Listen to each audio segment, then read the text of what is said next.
আগামীকাল আমার কলিজার টুকরা মানিক বাংলাদেশে আসবে। ওই মা কত খুশি, কত আনন্দ। মা হরেক রকমের পিঠা বানাইতেছে, কত আয়োজন। এদিক দিয়া ওই সন্তান বাংলাদেশে আসিয়া এবার এয়ারপোর্ট থেকে নামিয়া গাড়ির থেকে রওনা দিবে। এদিক দিয়া অনেক রাত্র হয়ে যায়, রাত 3টা 4টা বেজে গেছে, সন্তান এখনো বাড়িতে আসে না কেন? ফজরের সময় হয়ে গেছে, সন্তান বলল 3টা বাজে বাড়িতে আসবে, এখন সকাল 7টা 8টা বেজে গেল, এখনো কেন আসে না? মা ঘুমায় না, বাবাও ঘুমাসে না। যখন 10টা 11টা বেজে গেল, হঠাৎ করে বাবার মোবাইলে একটা ফোন আসলো। বাবা যখন ফোনটা ধরলো, ওই পার থেকে সন্তানের কণ্ঠ শোনা যায় না, অপরিচিত একজন মানুষের কণ্ঠ শোনা যায়। বাবা বলে, তুমি কে? বলে, আমাকে চিনবেন না, আপনি মোবাইলওয়ালার কি হন? বলে, আমি মোবাইলওয়ালার বাবা হই। কয়, আপনি এখনো বাড়িতে বসে আছেন, তাড়াতাড়ি এখানে আসেন, আপনার সন্তানের মোবাইল আমি রাস্তার ভিতরে কুড়াইয়া পাইলাম। এখানে গাড়ি অ্যাক্সিডেন্ট করিয়া কে কোথায় আছে কোনো খবর নাই, তবে আপনার সন্তান কোনটা আমি তো চিনি না। ওই বাবা মোবাইলের আওয়াজ পাইয়া একটা দৌড় দিয়া ঘর থেকে একটা লাফ দিয়া দৌড়। মা মনে মনে ভাবছে সন্তান মনে হয় কাছাকাছি চলে আসছে, বাবা তাকে আগায় আনার জন্য গিয়েছে। বাবা ওই অ্যাক্সিডেন্টের জায়গায় গিয়া হাজির। সেখানে গিয়া তাকায়া দেখি অনেকগুলো লাশ, সাদা কাপড় দিয়া ঢাকা। এবার বাবা এক একটা লাশের উপর থেকে কাপড় সরাইতেছে আর সন্তানকে খুঁজতেছে। আর একটা কাপড় সরায় কিন্তু সন্তানকে পায় না। আরো কৌতূহল জাগতেছে, সামনের দিকে আগায় আবার আর একটা লাশের উপর থেকে কাপড় সরায়। সর্বশেষ কাপড় সরাইয়া তাকায়া দেখে আমার কলিজার টুকরা মানিক রক্তমাখা শরীর নিয়ে এমন ঘুমাইছে, এই সন্তান আর কোনদিন উঠবে না। বাবা ডাক দিয়ে কয়, সন্তান, আজকে 4টা বছর হয়ে গেল তুই বাংলাদেশে নাই। তুই আজকে এভাবে তোর মুখ দেখবো কোনোদিন ভাবি নাই। গতকালকে তুই ফোন দিয়ে আমার সাথে কথা বললি, তোর মার সাথে কথা বললি, তোর মা কত খুশি। ও পর্দার অন্তরালে আমার মা দিলের কানটা লাগায় শোনো, 2 ফোঁটা চোখের পানি ফালায়া দাও। বাবা সন্তানকে ডাক দিয়া কয়, সন্তান, তুই 4টা বছর ধরে বাংলাদেশে নাই। তোর মা ডাক শোনার জন্য তার মোর মা কত কষ্ট করেছে। তুই যেদিন বাংলাদেশ থেকে চলে গেছস, ওদিন তোর মা সারা রাত ঘুমায় নাই। ওই দরজার কিনারা দিয়া গাছের আড়াল দিয়া তোর দিকে তাকাইছিল আর চোখের পানি ছেড়ে দিয়ে তাকায়া তাকায়া তোর দিকে কান্না করেছে। আজও মাঝে মাঝে আমি ঘুমের থেকে উঠে দেখি গভীর রাতে তোর মা উঠানের ভিতরে হাঁটে আর ঘুরে। আমি বলি, তুমি কেন ঘুমাও না? তোর মা বলে, আমার কলিজার টুকরা সন্তানের কথা আমার মনে পড়ে গেছে। ও সন্তান, তোর মাকে আমি কি জবাব দেব? তুই আসবি বলে তোর মা কত রকমের পিঠা তোর জন্য বানাইছে। তোর বোনে তোর জন্য গলার মালা বানাইছে, তোর গলার মালা পরাবে। আজকে 4টা বছর হয়ে গেল, এই 4টা বছরে 8টা ঈদ গেছে, একটা ঈদেও তোর মাকে নতুন কাপড় পরাইতে পারি নাই। ঈদের দিন ঈদের নামাজ পড়তে যাওয়ার সময় তোর মাকে নতুন কাপড়টা বের করে দিছি, ঈদের নামাজ পড়ে আইসা দেখি কাপড় যেখানে রেখে গেছি সেখানেই পড়া। তোর মাকে খুঁজে পাই না, দেখি তোর মা এই রুমেও নাই, ওই বেডরুমেও নাই। আসিয়া দেখি তোর মা পাকের ঘরে দুধ নাড়তেছে আর উতলায় পড়তেছে। তোর মার কোনো খবর নাই। ডাক দিয়া কই, ও কলিজার বিবি তুমি কেন কাঁদো? তোর মা বলে, আমার সব সন্তানগুলো নামাজ পড়তে গেছে, তাকায়া দেখছি কত ভালো লাগছে, কিন্তু তাকায়া দেখি আমার একটা কলিজার টুকরা মানিক নাই। ওই সন্তানের জন্য আমি কিছু খেতে পারি না।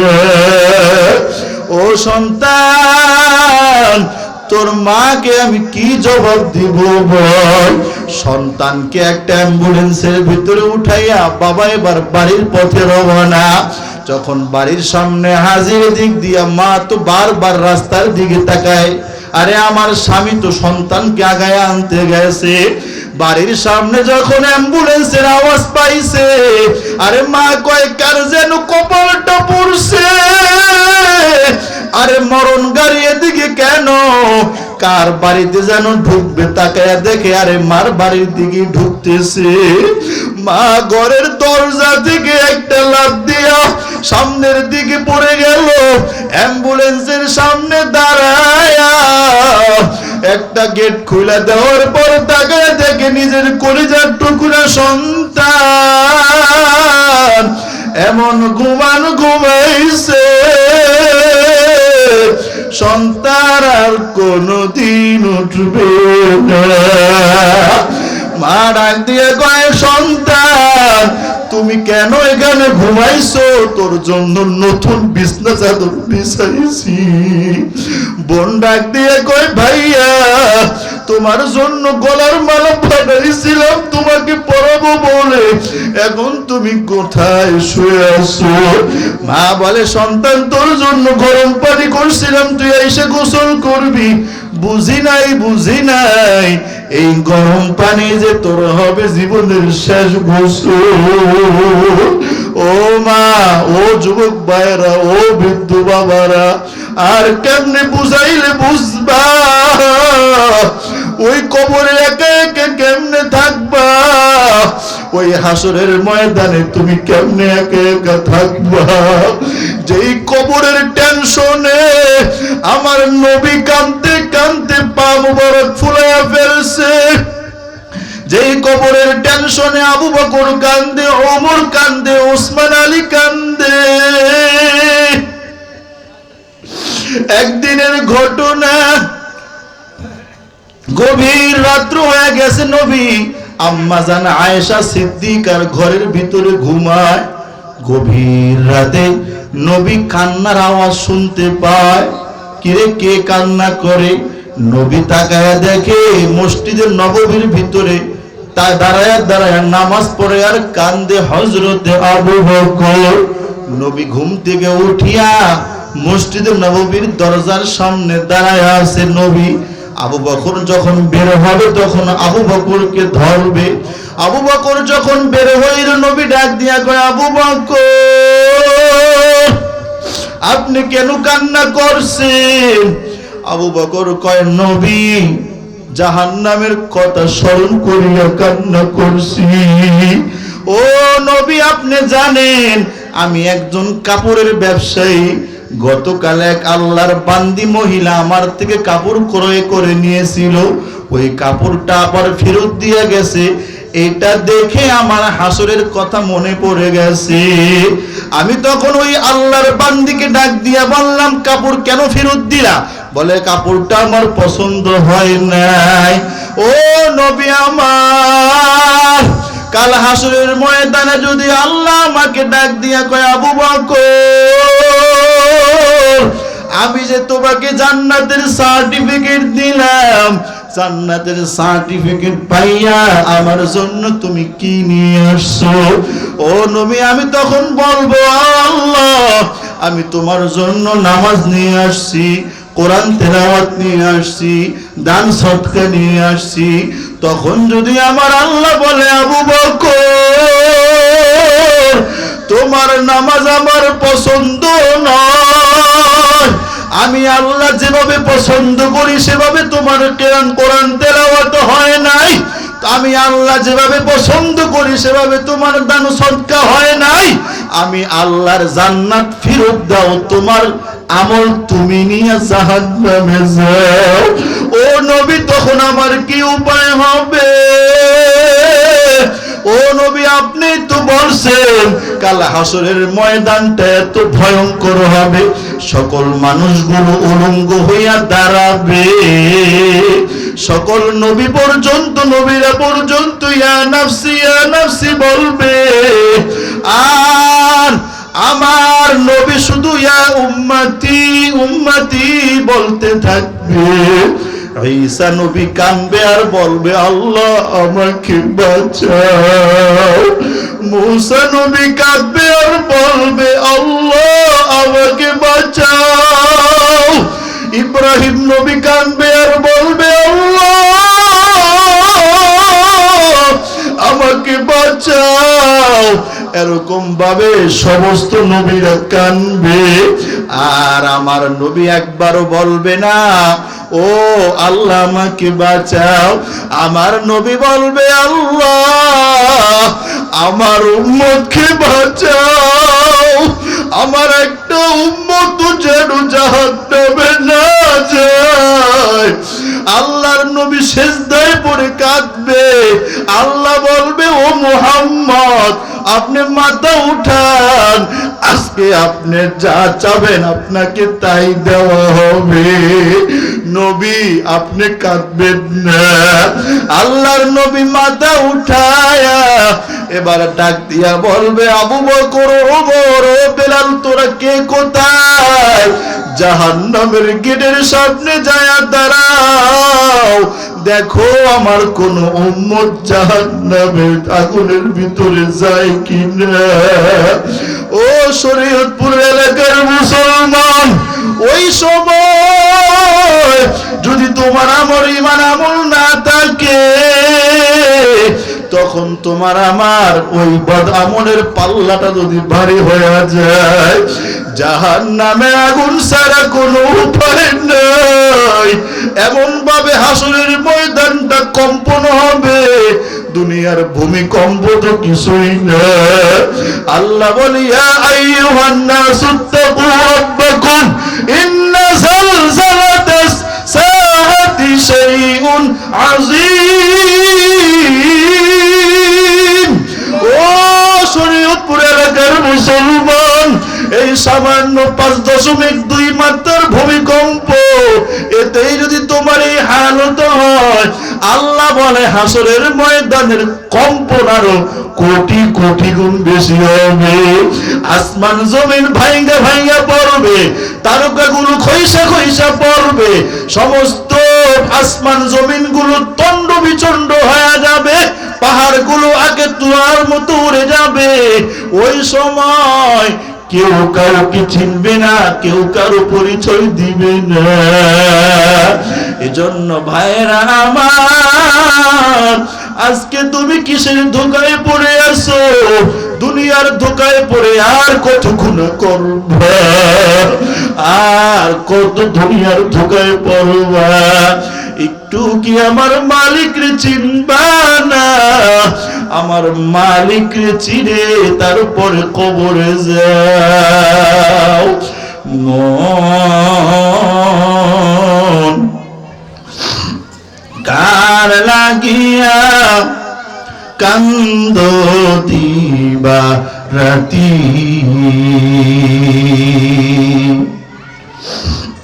মন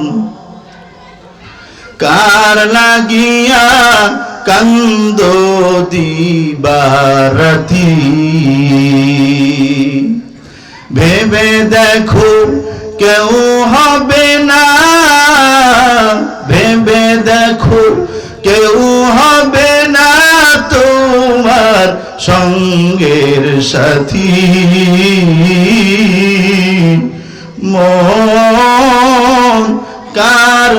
লাগিয়া কান্দো দিবারাতি।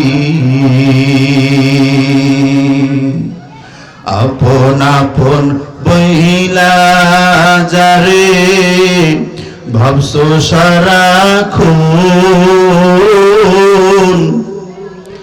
আসলে যে কেউ নয় তারা, কেউ নয় রে আপন। ঠিক কিনা?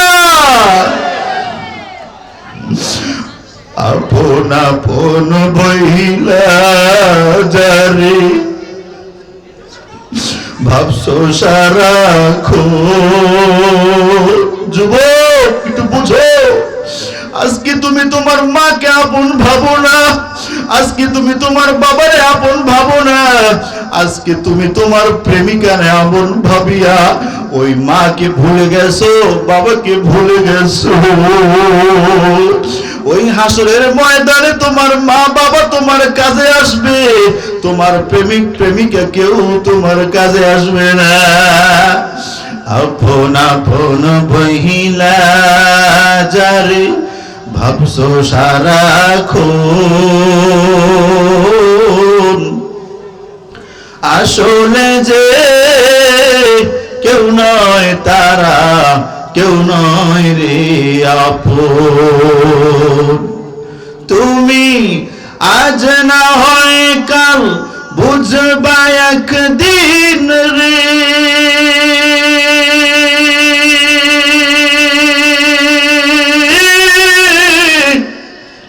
আজ না হয় কাল বুঝবা একদিন, নিভেলে জীবন বাতি।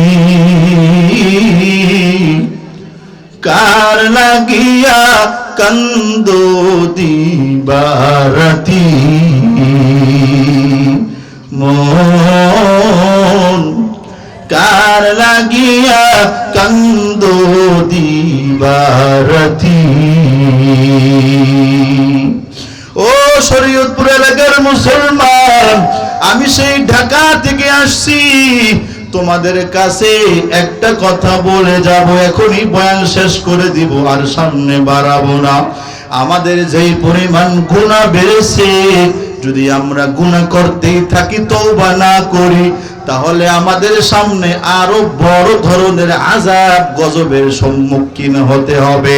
এজন্য ভাইরা আমার, আল্লাহর কাছে তওবা করার দরকার আছে না নাই? এজন্য ও পর্দার অন্তরালে মা বোনেরা, ও যুবক ভাইরা, ও বৃদ্ধ বাবারা, দুই ফোঁটা চোখের পানি ফালাইয়া আজকে তওবা করে মোনাজাত দিয়া তারপরে বাড়িতে যাইবা। আল্লাহর কাছে তওবা করো, ডাক দিয়া বলো, আল্লাহ জীবনে অনেক গুনাহ করেছি, অনেক হারাম খেয়েছি আর হারাম খাবো না, অনেক সুদ খেয়েছি আর সুদ খাবো না, অনেক ঘুষ খেয়েছি আর ঘুষ খাবো না, অনেক মিথ্যা কথা বলেছি আর মিথ্যা কথা বলবো না, আর বেপরদায় চলবো না, হারাম হারাম মানিয়া চলবো, আর আল্লাহর হুকুম ছাড়বো না। আজকে থেকে ওয়াদা করে গেলাম আমরা নামাজ ছাড়বো না। এরকম যদি কোনো আল্লাহর বান্দার খাঁটি নিয়ত করার নিয়ত হয়, তওবা করার নিয়ত হয়, দুইটা হাত উঠাই আমার আল্লাহরে দেখায়া দাও। আল্লাহ, ও আল্লাহ, তুমি তাকায়া দেখো এখানে যারা হাত উঠাইছে কার যেন মান নাই, কোন সন্তানের যেন বাবা নাই। ও যুবক তাকায়া দেখ, তাকায়া দেখ কিরকম ভাবে কান্না করতেছে। আমার পর্দার অন্তরালে মা বোনেরা হাত উঠাইছে, কোন মা যেন বাবা হারায় এতিম, কোন মা যেন মা হারায় এতিম। ও আল্লাহ, আমাদেরকে তুমি মাফ করে দাও। আল্লাহকে ডাক দাও, বলো আল্লাহ, ও আল্লাহ, আমাদেরকে তুমি মাফ করে দাও। বলেন আমিন। ও আল্লাহর বান্দারা, আমি একটা অনুরোধ করব, আপনারা রাখবেন নি? আমি সেই ঢাকা থেকে আসছি, একটা অনুরোধ করব, সেইটা হলো এই ময়দানে এমন কোন যুবক আসনি ওই নবীর ভালোবাসায় মোহাব্বতে আমি মুসাফির মানুষ হাতে হাত রাখিয়া ওয়াদা করবা হুজুর আজকে আমি ওয়াদা করলাম আর কোনদিন আমার দাড়িতে আমি খুর লাগাবো না। আমি এরকম কয়েকজন যুবক দেখতে চাই। তাড়াতাড়ি আসো, আমার কাছে আসো, যারা জীবনে দাড়ি রাখো না আজকে ওয়াদা করবা হুজুর আজকে থেকে আমি আর দাড়িতে খুর লাগাবো না। আসো, আমি দোয়া করব আজকের মাহফিল কবুল, আজকের মাহফিল কবুল। এরকম কোন যুবক নাই? এই মালগাঁও এলাকার মুসলমান, এরকম কি একটা যুবক নাই যে হুজুর আমার নবীর ভালোবাসা, কাল হাসরের ময়দান যখন হাউজে কাউসারের পানি নবী পান করাইবে, যখন তাকায়া দেখবে নবীর সুন্নাত আছে, তখন নবী হাউজে কাউসারের পানি পান করাইবে। আর যদি তাকায়া দেখে নবীর সুন্নাত নাই, নবী বলবে সোহকান সোহকান, দূর হও দূর হও। এরকম কি একটা যুবক নাই যেই যুবক আমার বেলালের মতো এরকম ভালোবাসা বলবে যে ও নবী, ও আল্লাহ, ও হুজুর আমি আজকে থেকে আর দাড়িতে খুর লাগাবো না? একটা যুবক নাই, একটা যুবক নাই এখানে? ইনশাআল্লাহ, মাশাআল্লাহ, সবাই দাড়ি রাখবো ইনশাআল্লাহ। আর একটা আমি দাবি করব, ছোট্ট দাবি, রাখবেন তো? হ্যাঁ, দেখেন 4 জন হাফেজে কোরআন এই মাদ্রাসা থেকে হয়েছে, ঠিক কিনা বলে? হ্যাঁ,